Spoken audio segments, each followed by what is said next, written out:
Hello there, my name is Adele Kane. I'm the Programme Lead for Mentorship, and I'm going to just briefly chat to you about becoming a sign-off mentor.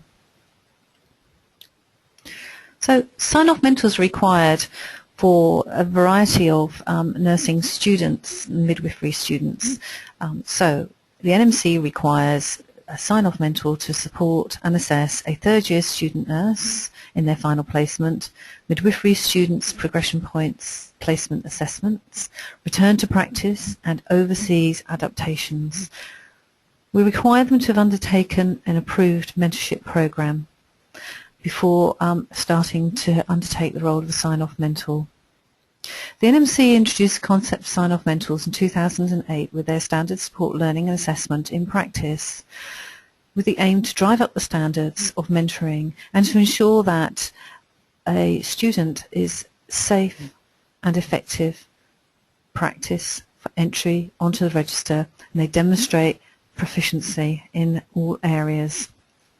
So we're looking with mentors for qualification, or those who are experienced working towards qualification and are prepared to meet the additional criteria.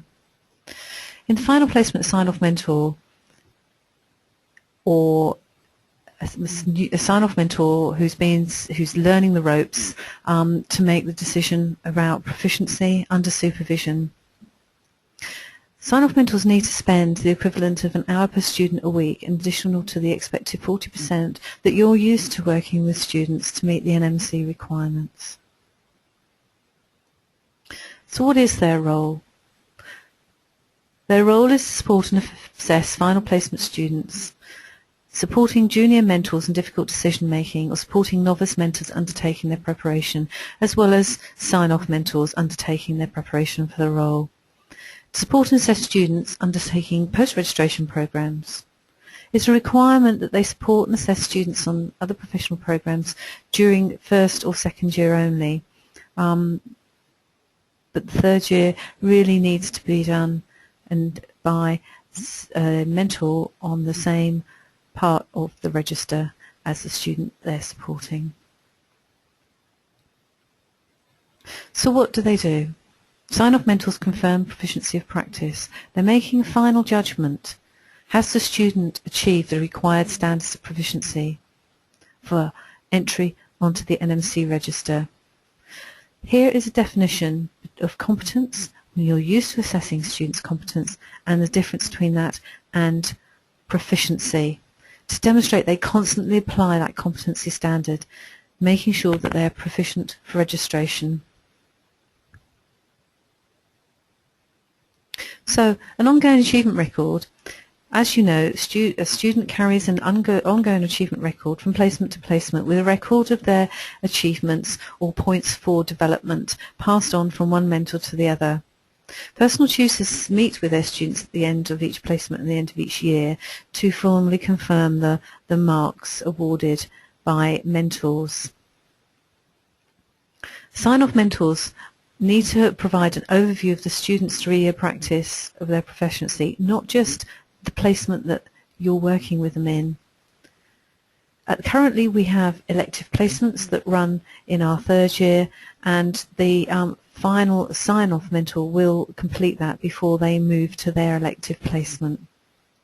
There is a separate sheet for elective supervisor mentor to provide additional comments for the month that they may be on an elective.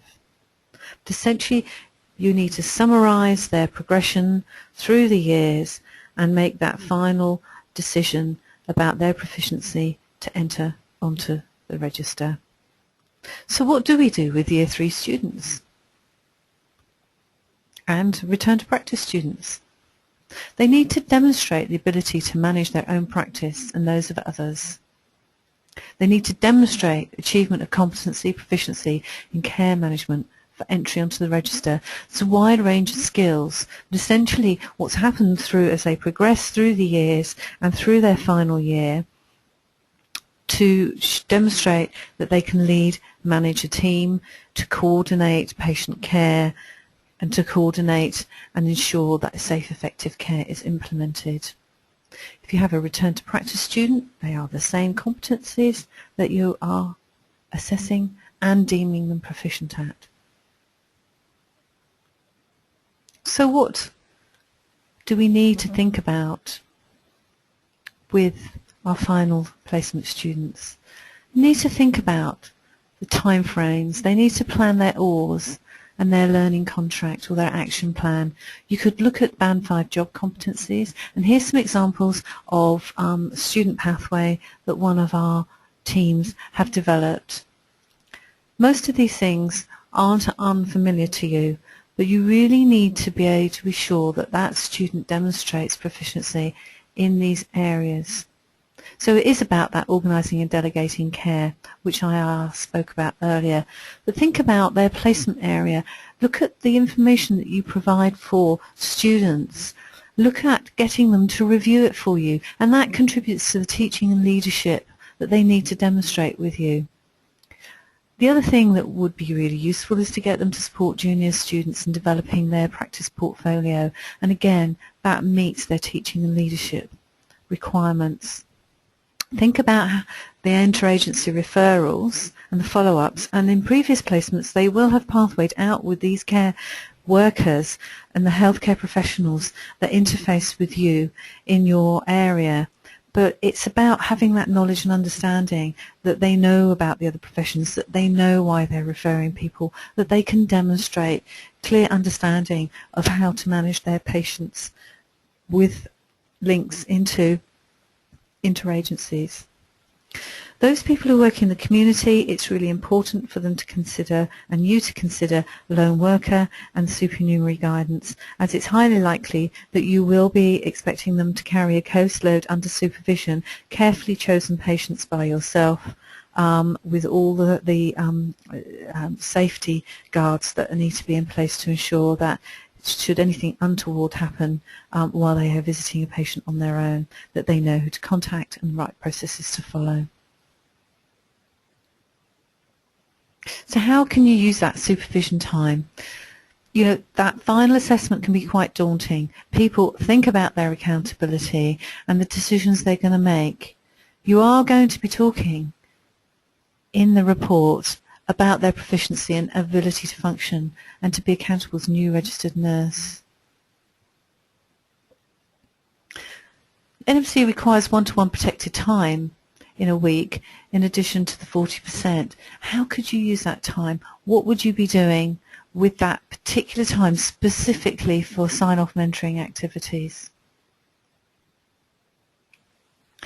Think about additional interviews that you might do with them, touching base to give them feedback and to gain an insight into the progress they're making, reviewing their ongoing achievement record, looking at particular trends, look at the way they respond to constructive advice and give them feedback about that. You're also going to be gathering information for your colleagues and the rest of your team to guide your overall assessment. If there are issues identified, how are you going to address them? What sort of feedback are you going and goals are you going to give to that learner? You're going to look at their portfolio, to look at their underpinning evidence and understanding of their learning. Giving them that feedback time on how they're doing and how they're progressing and what they need to do. An hour actually a week isn't an awful lot, and at the end of the day they may be spending that 40% time not just with yourself but other mentors working in the clinical environment, and therefore you may need to spend that time gathering information or reviewing with that individual how they've been progressing.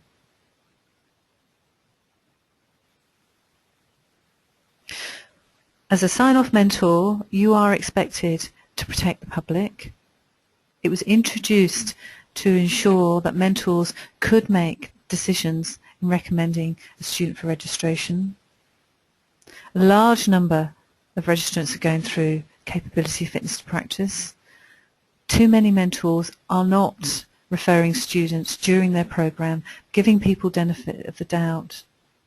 We still use the 2010 survey, Nursing Times, of 2,000 mentors, and 75% of them said they had passed students who they're concerned about. It's really important for sign-off mentors to have the confidence and the competence to fulfill their role as gatekeepers to the profession to ultimately protect the public.